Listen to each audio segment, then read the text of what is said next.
हम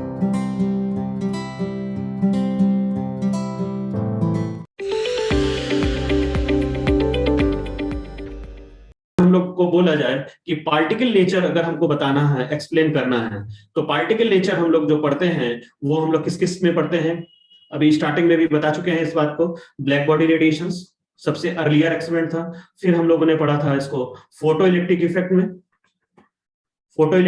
में, फिर हम लोग इसको पढ़ते हैं कॉम्पटन इफेक्ट में। ये बेसिकली ये हम लोग पढ़ते हैं। पर अगर हम लोग बोले कि डिस्क्रीट एनर्जी लेवल्स, तो डिस्क्रीट एनर्जी लेवल के लिए हम लोग एक्सपेरिमेंट पढ़ते हैं फ्रैंक हर्ज एक्सपेरिमेंट्स। ये काफी लोगों ने बीएससी एमएससी में प्रैक्टिकल्स में सॉल्व भी किया होगा कि डिस्क्रीट एनर्जी लेवल्स या क्वांटाइजेशन ऑफ एनर्जी जो एक्सप्लेन हम लोग करते हैं, इसको हम लोग एक्सप्लेन करते हैं फ्रैंक हर्ज एक्सपेरिमेंट से। इसी तरह से अगर हमको डुअल नेचर की बात करें, तो डुअल नेचर की बात करेंगे तो इसका मतलब होगा कि एक्सपेरिमेंटल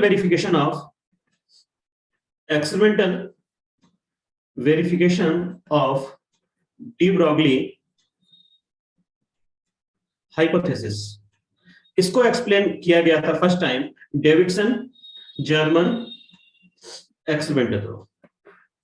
तो नॉर्मली ये कुछ एक्सपेरिमेंट्स हैं जो हम लोग सभी लोग ने अपने अंडर ग्रेजुएट कोर्स में पढ़ा होगा। ब्लैक बॉडी रेडिएशंस है, फोटोइलेक्ट्रिक इफेक्ट है या कॉम्पटन इफेक्ट है। ये तीनों के तीनों जो हैं, ये हम लोग जो यहाँ पे नेचर होता है ईएम रेडिएशन, इलेक्ट्रोमैग्नेटिक रेडिएशन का पार्टिकल नेचर है। फ्रैंक हर्ज एक्सपेरिमेंट के थ्रू हम लोग पढ़ते हैं quantization of energy. Davidson German experiment के थ्रू हम लोग पढ़ते हैं डुअल नेचर। इसी तरह से अनसर्टेनिटी प्रिंसिपल्स जो है उसको भी हम लोग डिफरेंट एक्सपेरिमेंट के थ्रू एक्सप्लेन करते हैं। अनसर्टेनिटी प्रोडक्ट यानी कि delta X delta P greater equal to H cross by 2, इसको भी हम लोग डिफरेंट एक्सपेरिमेंट के थ्रू करते हैं। इसको हम लोग एक्सप्लेन कर सकते हैं सिंगल स्लिट एक्सपेरिमेंट से हम लोग कर सकते हैं। दूसरा हम लोग गामा रे माइक्रोस्कोप से कर सकते हैं। तो काफी सारे एक्सपेरिमेंट्स हैं जो जिसको हम लोग डिफरेंट एक्सपेरिमेंट के थ्रू हम लोग कर सकते हैं। तो ये पार्टिकल नेचर होगा, फ्रैंक हर्ज एक्सपेरिमेंट है। तो इसमें हम लोग जो डिस्कस करेंगे, थोड़ा थोड़ा हम लोग इसको एक बार में पूरा का पूरा एक लेक्चर में पूरा का पूरा जितने भी एक्सपेरिमेंट है वो सभी के सभी एक साथ हम लोग इसका सेटअप को पूरा का पूरा डिस्कस हम लोग करेंगे। तो ये तो थोड़ा सा भी हम लोगों ने जो डिस्कस किया है वो हम लोगों ने interface between the quantum mechanics and classical mechanics, यानी कि कब हम लोग क्वांटम मैकेनिक्स को अप्लाई करेंगे और कब हम लोग क्लासिकल मैकेनिक्स को अप्लाई करेंगे।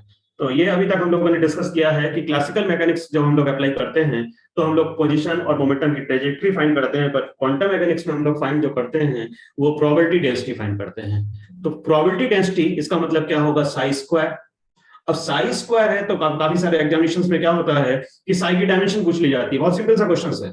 अब अगर मान लो कि ये कोई एक 1D सिस्टम है तो साई स्क्वायर को हम लोग क्या बोल रहे हैं यहाँ पे, प्रोबेबिलिटी डेंसिटी। हाँ, ये हो गया प्रोबेबिलिटी डेंसिटी। तो प्रोबेबिलिटी डेंसिटी का मतलब क्या होगा, probability per unit length. Normally हम लोगों को सबको मालूम है कि प्रोबेबिलिटी की डायमेंशन नहीं होती है, तो लेंथ यानी कि L टू पावर -1 हो गया।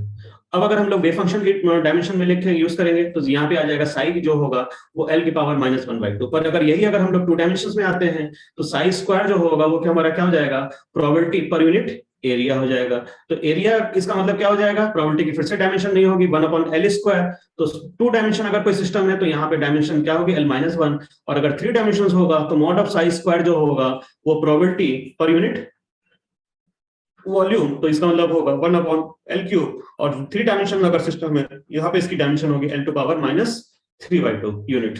तो ये हम लोगों को ध्यान रखना होगा कि अगर कोई 1D सिस्टम है तो 1D सिस्टम में हमारा वेव फंक्शन की डायमेंशन होगी L⁻⁻1/2। 2D सिस्टम है तो यहाँ पे वेव फंक्शन हमारा क्या होगा, L⁻⁻1/2। और 3D सिस्टम होगा तो L⁻⁻³ हो जाएगा।